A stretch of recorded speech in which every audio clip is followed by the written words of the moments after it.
Hey, what's with that attitude? It's Christmas. Work with me here.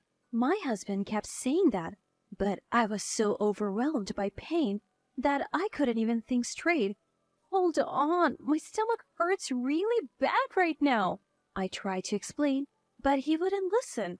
Seriously? You're probably faking it. You're so cowardly. Please, it really hurts. If I end up in the hospital, I won't be able to take care of our daughter. Come home now. You need to stop this. I told you not to embarrass me in front of the relatives. Don't tarnish my reputation. Just bear with the stomach pain. He shouted. Then he hung up the phone. Exhausted from the conversation, I sat down, feeling a wet sensation below. Oh, no, my water broke. I tried to move quickly, but the pain intensified, and I couldn't move. I needed to clean up. But first, what about our daughter? As I tried to bear the pain, my daughter, concerned, entered the room. Mom, what happened? My name is Emily, a 35-year-old office worker. I live with my husband Henry, also an office worker, and our daughter Lily, who's in the 3rd grade. I had Lily when I was 24 and hadn't been pregnant for a while, so I thought I wouldn't have another child. But to my surprise, I'm pregnant again after 9 years and due next January. It's unexpected, but my heart swells with joy. Lily is over the moon about getting a sibling. I'll help take care of the baby. However, there's one person who isn't thrilled about the pregnancy. My husband, Henry. I'm currently on maternity leave, and he keeps complaining, saying things like, I am just eating for free. I mean, whose child does he think this is? It's ours. Plus, I'm still getting paid during my leave. I avoid confronting him because it seems to hurt his pride. But lately, Lily has been standing up for me. She's a great communicator, and she often leaves Henry speechless. Mom's taking a break because she's having a baby. Giving birth is tough, and you wouldn't understand, Dad. She's been doing housework even while pregnant. Why are you being so mean to her?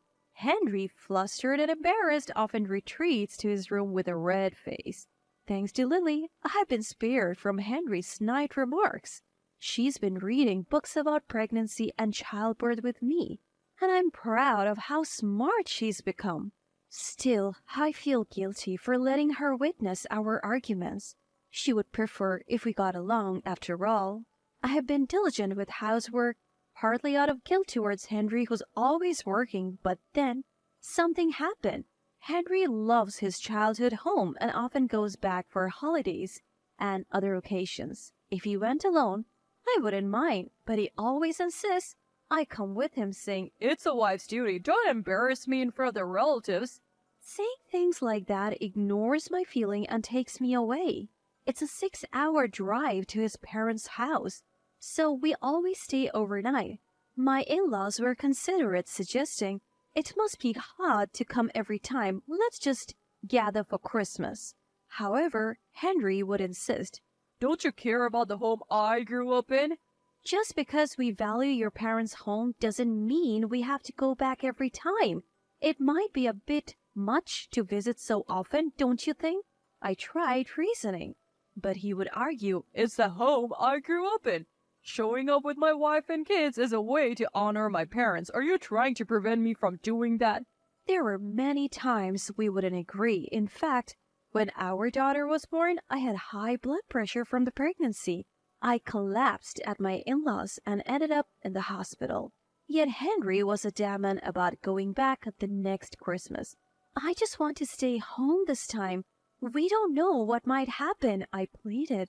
Pregnancy isn't an illness. There's no need to worry so much, he would retort. It's not about liking or disliking your family's home. I'm genuinely concerned. I can't believe he expects me to sit in the car for 6 hours with this huge belly. Though I didn't need to be hospitalized this time, I want to rest at home, especially after what happened last time. Please, just listen to me. If something happens, you're the only one I can rely on. Can't you just stay home this Christmas? Even after I pleaded, Henry didn't budge. Instead, he got angrier his face turning red. You just don't want to go back to my family's home, do you? I have been regularly seeing the doctor and they say everything's fine. I never said I didn't want to go. I'm just genuinely worried. Oh, really? Then you talk to my family about it. With that, Henry started dialing his parents' house.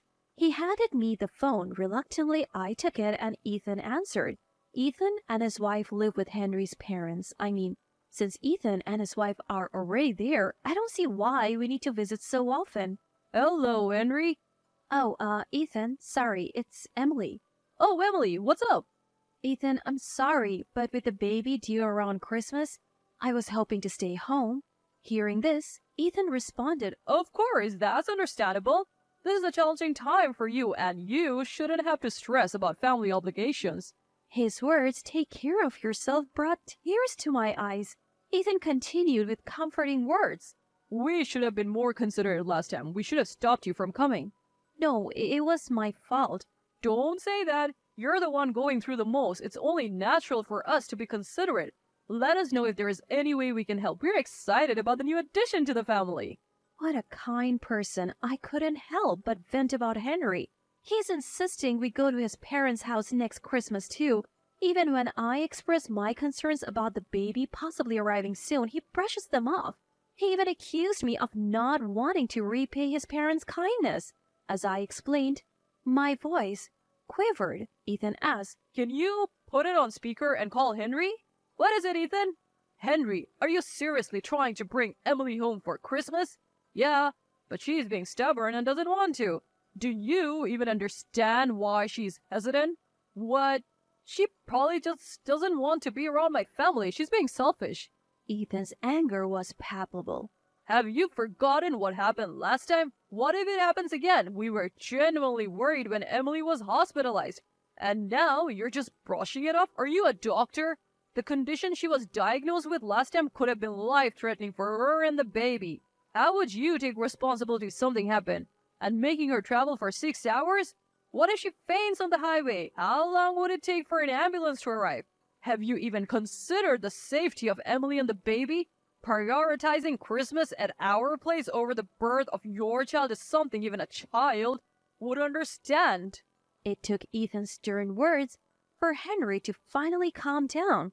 Looking at Henry, his face had gone pale. It's unbelievable that he needed such a strong wake-up call. Then Ethan said to me, I am truly sorry for the trouble Henry has caused you. Please accept my apologies on his behalf. Spend Christmas at home and relax. I'll let Mom and the relatives know. After the call, Henry, looking embarrassed, muttered, Ethan worries too much. From now on, I'll consult Ethan whenever Henry gives me trouble. Despite the earlier drama, thanks to Ethan's intervention, I spent the early days of December in peace. But as Christmas approached, Henry began grumbling about not going to his parents' house. Then came Christmas Eve. After finishing the cleaning and Christmas preparations, my daughter and I were relaxing. Suddenly Henry said, I need to buy something. and left in the car in the afternoon. Night came and he still hadn't returned. He didn't answer my calls. So my daughter and I had our Christmas dinner, sang some carols, and tried to enjoy the evening. Where could Henry be? With that thought in the back of my mind, we had our Christmas cake and spent a peaceful Christmas Eve. The next morning, Christmas Day, Henry still hadn't returned. I wished he would at least contact me. His prolonged absence was concerning. Though we don't live in a heavy snowfall area, accidents can happen. Feeling a mix of irritation and worry, my daughter and I began our meal. Then I received a call from Henry. There was a lot of noise in the background. Hey, you should come over too. Come where? To my childhood home, of course. What? All the relatives are here having a drink. Hurry up. Turns out Henry had gone to his parents' house on Christmas Eve. You said you were going shopping. Was that a lie? I don't know, but I might eat your portion too. Henry was clearly drunk. After all my pleas, he hadn't understood at all. My daughter looked worried. To avoid a fight, I continued the call in another room. Just ask Ethan or a relative to drive you home. As I said this, a sudden pain hit me. But even in this situation, Henry's tone became more irritated. Hey, what's with that attitude? I've been putting up with your whims. Cooperate for once. It's Christmas. I have only asked him to be patient for Christmas, and he hasn't been cooperative at all. It's embarrassing if everyone's there and we are the only ones missing. Henry kept going on, but I was distracted by the increasing pain. Oh, wait, I'm in a lot of pain right now. It's getting worse. I tried to convey my situation, but Henry wouldn't listen. Really? You're probably faking it. You're so deceitful. It really hurts. If I get hospitalized, who will take care of our daughter? Come home now. You stop it. I told you not to embarrass me in front of the relatives. Don't tarnish my reputation. Just bear with the pain. Henry shouted. The call abruptly ended. Exhausted from the exchange with Henry, I slumped down, only to feel a wet sensation below. Oh no! My water broke! I tried to move, but the pain was intensifying. I needed to clean up. But more importantly, what about my daughter? As I tried to bear the pain, my daughter, looking worried, entered the room. Mom, where's Dad? Sorry, Lily, can you come here for a moment? What's wrong, Mom? Lily, can you call an ambulance with this phone? Paralyzed by pain, all I could do was ask. Lily, seeing my state, was clearly shaken and unsure. I realized I hadn't taught her how to call for help. Before I could explain, she exclaimed, "I'll get the neighbor!" and dashed out. In a moment, our neighbor arrived. Lily, realizing she couldn't handle the situation, had wisely sought an adult's help. "Emily, are you okay? I'll call an ambulance right away." My neighbor said so and called an ambulance. I had never been more grateful for a good relationship with our neighbors. Lily held my hand and comforted me. While waiting for the ambulance, the neighbor contacted my parents. Finally, the ambulance arrived, and I gave birth later that day. The next day, my parents arrived at the hospital. Though a bit premature, it was a healthy baby boy. I tried contacting Henry, but he was unreachable and nowhere to be seen. He only showed up after the new year, brought by Ethan. Ethan came in with Henry. Ethan, though not involved, apologized to me. I'm sorry for bringing Henry late. He turned off his phone since Christmas. I didn't realize what had happened to you. While Ethan apologized, the one who should have been sorry, Henry, just sulked. Apparently, my father had been trying to reach Henry's phone, but ended up calling our home phone. "Ethan, I appreciate you coming, but I can't stand to see Henry right now. I'm even considering divorce." Upon hearing this, Henry, who had been sulking, looked up in shock. What? You're so audacious. Who are you to talk about divorce? Ethan was taken aback. Hey, Henry, what are you saying? Emily is just exaggerating. She just wants attention. Just then, the door opened. What did you just say? It was my father. Oh, father-in-law. Henry was visibly shaken. My father had just returned from lunch with my daughter. Henry, do you always talk to my daughter like that? No, I mean, answer me. Henry cringes at Dad's angry voice. My daughter was in so much pain, and you accused her of faking it?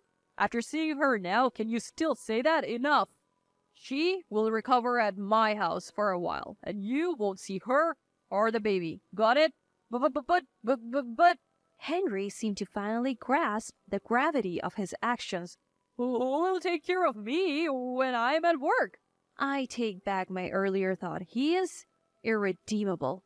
Do it yourself. Emily worked and took care of the house even before her maternity leave, right? If you're an adult, you can manage. Even as my father scolded him, Henry tried to argue, but Ethan stopped him. I am truly sorry for Henry's behavior. Congratulations on the baby. Though it's late, please accept this gift. Ethan handed over a gift and left with Henry. Dad, I'm sorry for the trouble. When he came to ask for your hand, I thought he was a trustworthy man. After that, I took some time to recover at my parents' house.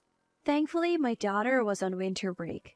After about 2 weeks, I went back to the house where Henry was, accompanied by my father.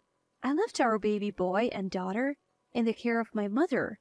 Upon arriving home, I was met with the sight of Henry and a messy house littered with trash. It was clear he hadn't cooked. There were piles of fast food and delivery boxes. We sat in the living room, my father joining us, and I began the conversation with Henry.